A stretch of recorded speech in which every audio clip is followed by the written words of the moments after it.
Yeah, as Henry said, I'm Hannah. I'm a master's student at Untitled Sheffield, and I'm in my last year. Graduation soon. And yes, I wrote the rules for Doot.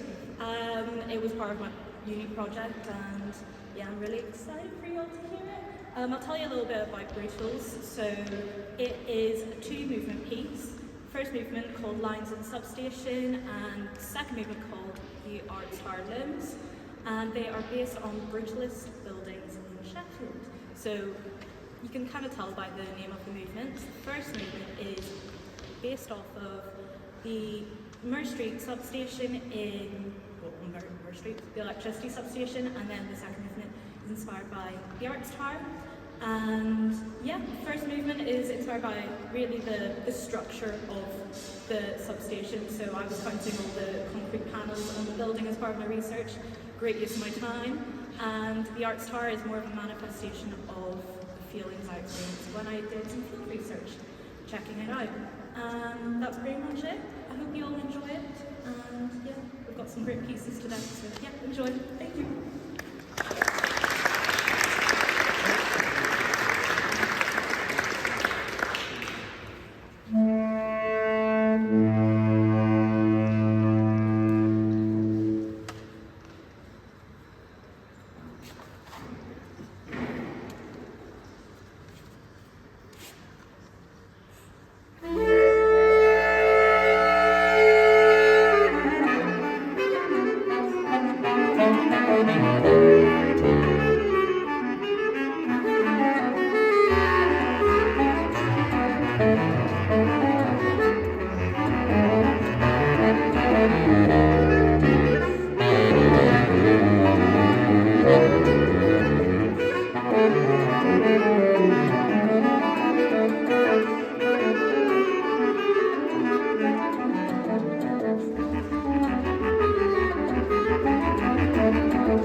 Thanks, Kirsten. So yeah, welcome. I'm very pleased to see so many people here. It's wonderful.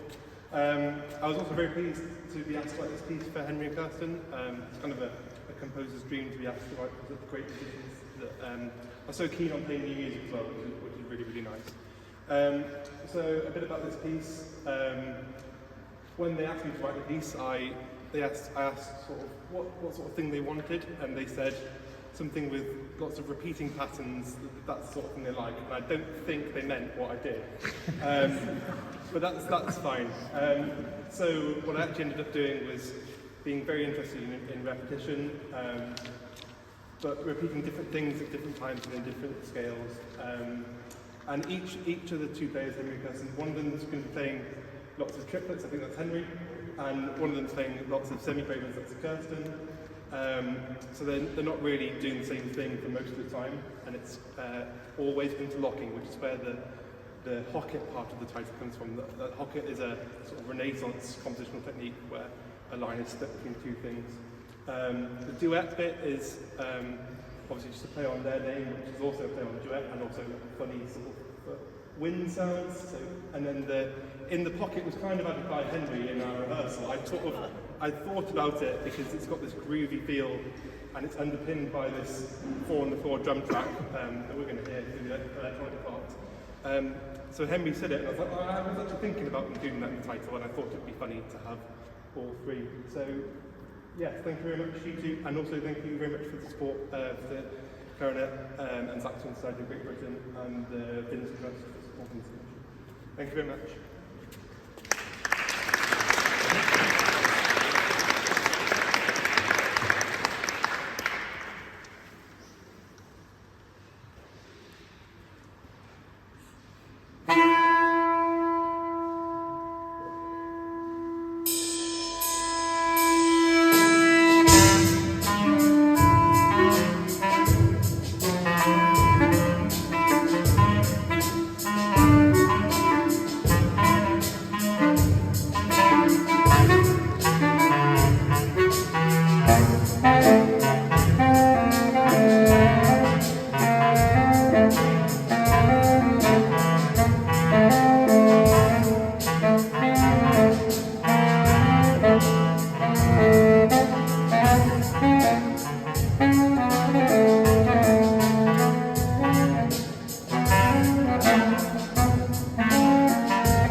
Trying to get this commission done. Richard is Kirsten's old professor from undergraduate, and you know, sometimes you just talk to your professor and you mention, hey, I want to look for people to write pieces for me, and your professor says, great, I'll write you a piece. It just works out like that. What was initially going to be a 5-minute piece spiraled out of control into a 7-movement, 20-minute piece. So we premiered 3 of the movements, half of this piece in Arizona. And we're going to play the other 4 movements, the other half, here for you. So this is actually a world premiere. Richard, would you like to talk about your piece? Thanks very much, Henry. It's a great pleasure to have these pieces played by such a wonderful duo, Kirsten and Henry. And yes, it was going to be a 5-6 minute piece, and I couldn't stop, actually. It turned out to be 7 movements. And very politely, they didn't just to send it back and say no thank you. So they played 3 movements extraordinarily well in Arizona about 3 weeks ago, and they're going to play the other 4 movements for you today. And the suite is called The Beach at the Brough, and it's all inspiration from a trip I made last year to Orkney to see some amazing excavations of Neolithic remains, and went around lots of the historical sites in Orkney, and the whole evocative nature of it to me is mixed in with when I spent all the time there 50 years ago, so it's some great memories. So the 4 movements are, the first movement is Ring of Brogar, which is this immense, originally 60 stones, standing stone circle, which I used to visit a lot 50 years ago, which is near this, the recent excavations. And the second movement is called The Beach at the Brough, which is just a beautiful, quiet, remote beach on the northwest corner of Orkney mainland, and where a lot of pictish remains were found. The third movement is Swans on the Loch of Harray. And I heard 50 years ago a flock of swans who were overwintering at Harray Loch, and I was just transfixed by the sound of it, and it reminded me a lot of some music from, traditional music from Central Africa, so I mixed it in this piece. And also, even though it sounds pretentious, with some baritone, the famous 12th century French composer of the Notre Dame school. And the final movement is Sleeping Whales of Hoy, and this just refers to the outline of the island of Hoy, which is the only high one in the archipelago. And the late great Orcadian poet Jordan Kai Brown described Hoy as sleeping whales. So thanks again to Kirsten and Harray. I hope you enjoyed the performance.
Sorry, I couldn't find the microphone for a second there.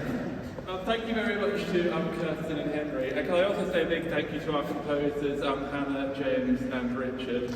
As a composer, I know how stressful it is sort of listening to a point and worrying what people will think about it. So can we all give them one big round of applause?